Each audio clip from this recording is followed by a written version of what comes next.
Welcome to another deep dive.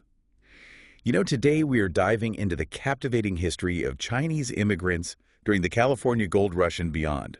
It's a fascinating story. It really is, and you've given us an awesome source for this. Oh, yeah. An interview with Lisa C., Wonderful. who traced her family's 100-year journey from China to California. 100 years. Yeah, her personal story adds so much to the historical context, I think. Oh, absolutely. And we found some really surprising details, Oh, I'm sure. like crotchless underwear factories, Oh, wow. a white woman ostracized by both communities, Mm. and a clever way that Chinese merchants bypassed the Exclusion Act. Oh, that's amazing. So to really get this, we had to start in China Right. in the mid-1800s. Yeah. What was going on there Well, that made so many risk everything for a journey across the ocean? it was a time of deep turmoil in China. Uh, You had the Opium Wars that had destabilized the country. right. The Taiping Rebellion was raging, and there was famine gripping huge regions. Millions were displaced.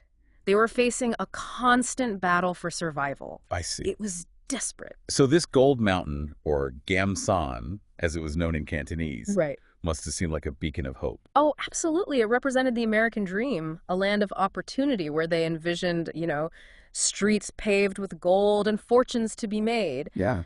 But this wasn't unique to the Chinese. Hmm. Many immigrant groups at the time had that same vision. Now, you always hear about those 49ers rushing to California. Right. But the Chinese were actually there before them in 1848. Yeah. Why were they ahead of the curve? It's interesting. Their background in farming and irrigation, which they had honed over centuries in China, gave them a real advantage in gold panning. Wow. Imagine taking that precision and knowledge needed to build complex rice paddies and irrigation systems and applying it to, sifting for gold.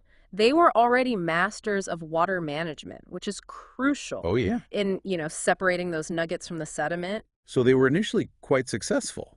They were. But then as more white laborers came, especially from the American South, things shifted. Yeah, a lot of those laborers unfortunately brought, their own baggage, like deeply ingrained racial prejudices from the South. And that quickly showed up in laws specifically designed to push the Chinese out of the gold fields.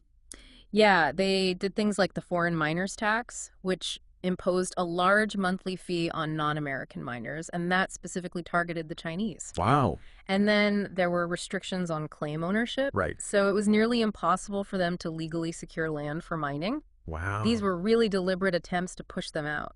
But instead of giving up, they adapted and found new ways to thrive. They did. Uh, Well, this is where their resilience and resourcefulness really shines through. uh-huh. Mining was often seasonal. Right. So they used the off-season to take on different jobs, like Yeah. farming factory work, fishing laundry services, Interesting. filling in those gaps in the labor market. And that brings us to the crotchless underwear factories. It Yes. seems a little out of place. Well, here's the thing. There was a big lack of women in California then, Oh. which meant a huge need for laundry services, particularly from brothels. Wow. So that led to this niche market for factories producing crotchless underwear specifically for those establishments. Right. So it's this unique little glimpse into a side of history we don't really discuss. It really is.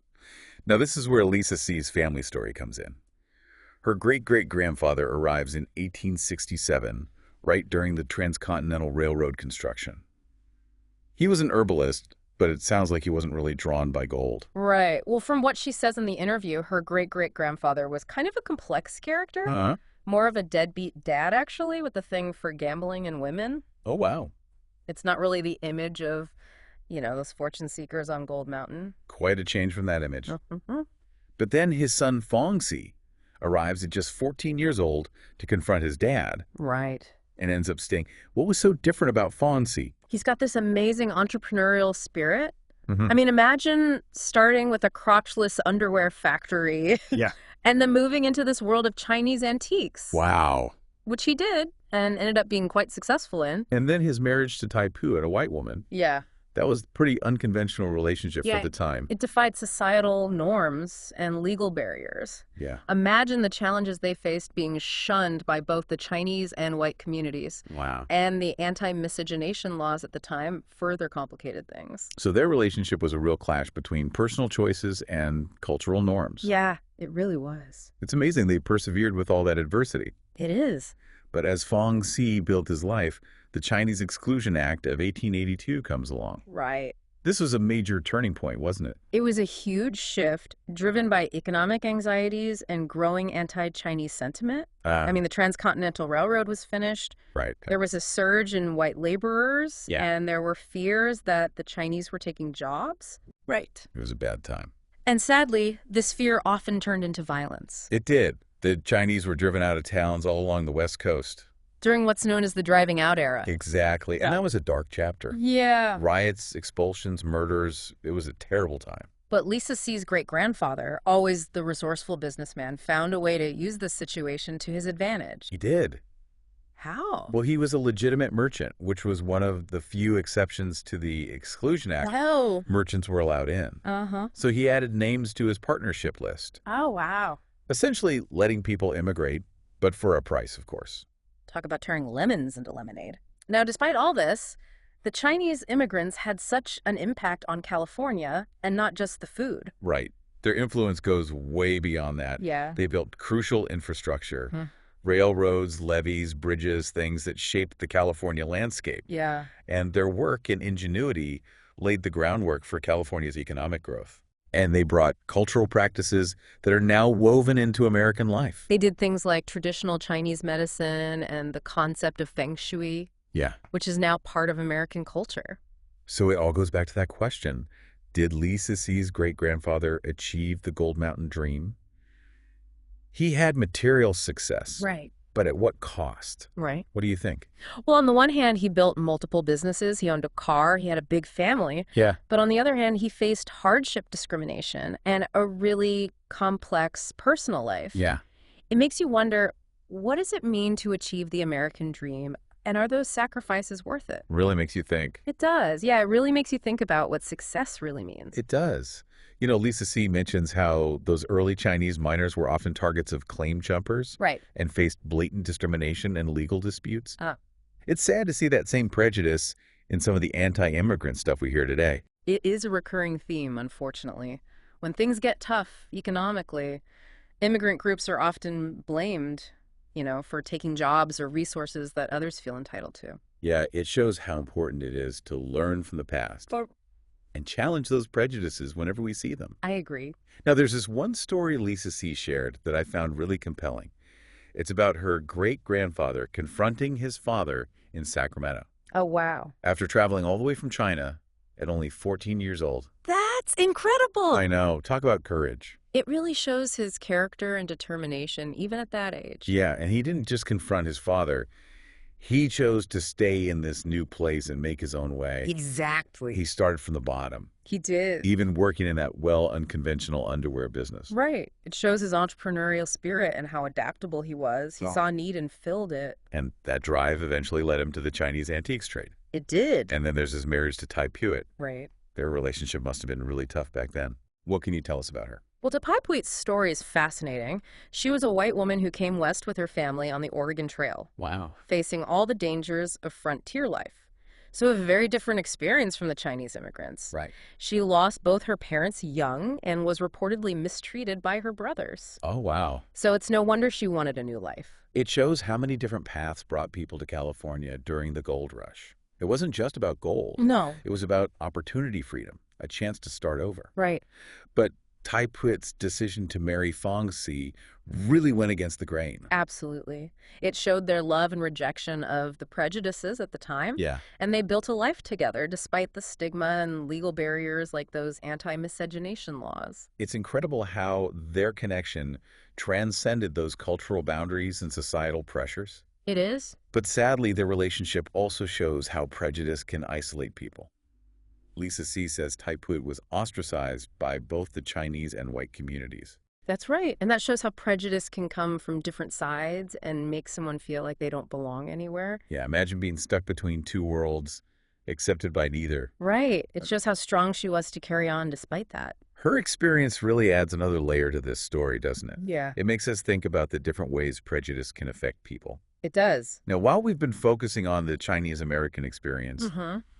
we can't forget that the gold rush brought people from all over the world to California. That's true. It was a global event with immigrants coming from Europe, South America, Australia, everywhere. Wow. So California became this melting pot of Yeah. traditions, languages, and perspectives. And each group brought their own skills and experiences, They did. which helped create California. Right.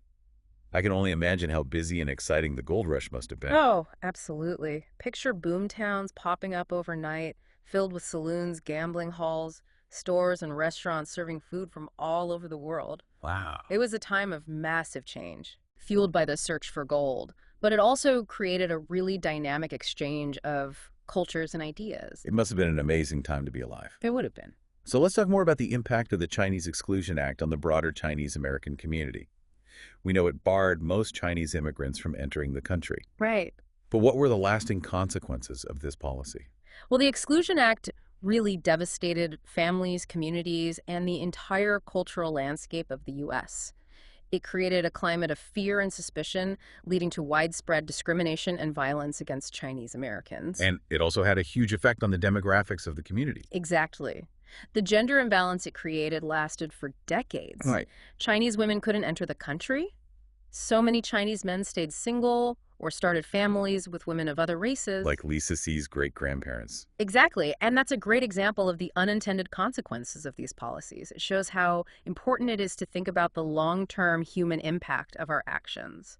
It really makes you think about the ripple effects of our decisions. Hmm. Now, Lisa C. also talked about how much Chinese immigrants contributed to California's infrastructure. Oh, absolutely.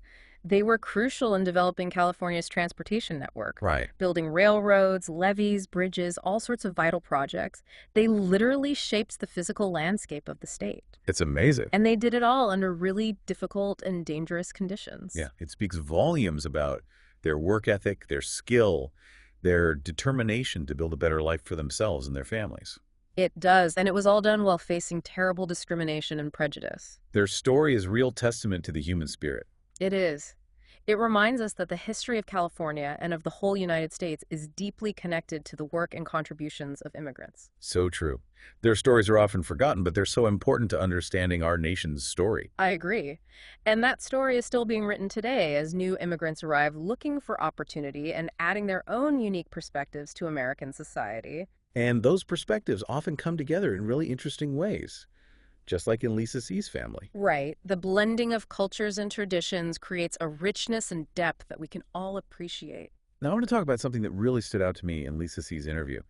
She mentioned that her great-grandmother, Tai Puet, was basically shunned by both the Chinese and white communities because of her relationship with Fong, see? Right. It's a sad example of how prejudice can come from all sides and leave people feeling like they don't belong anywhere. Imagine being caught between two worlds accepted by neither. It speaks volumes about Tai Puet's character that she stayed true to herself and built a life with Fong Si despite that isolation. It reminds us that even within groups that are already marginalized, there can be even more layers of marginalization. It challenges us to see beyond simple labels and understand the complexity of people's lives. That's a good point. It also makes us think about our own biases and how what we do, even unintentionally, might make others feel excluded. It's something we should all be mindful of. So let's go back to the idea of Gold Mountain for a minute. We've talked about Lisa C's great-grandfather's material success. Right. But did he really find that ideal vision of a land of gold? What do you think? It's a tough question. His story, like many others from that time, is a mix of success and struggle of opportunities and sacrifices. He definitely achieved financial success, Uh-huh. but he also experienced prejudice, exploitation, and the heartbreak of losing his wife, Tai Puet, quite young. That's true. It makes you wonder if that constant pursuit of wealth, that Gold Mountain dream, can ever truly fulfill someone. It's a deep question that's still relevant today. It is. In our world where everyone's so focused on ambition and getting ahead, it's easy to get caught up in chasing success without stopping to think about the real cost and if it's actually making us happy. I agree. Lisa C's family story and the whole history of Chinese immigration during the gold rush really make us think about what success truly means. It's a valuable reminder to take a step back and think about our own journeys and what we're striving for. Exactly. We need to make sure our goals match our values and what truly matters to us. Yeah, it's a story of incredible strength and resilience, and a reminder that even when things seem really tough, there's always hope. You know, speaking of resilience, it's important to remember the impact of the Chinese Exclusion Act on the whole community.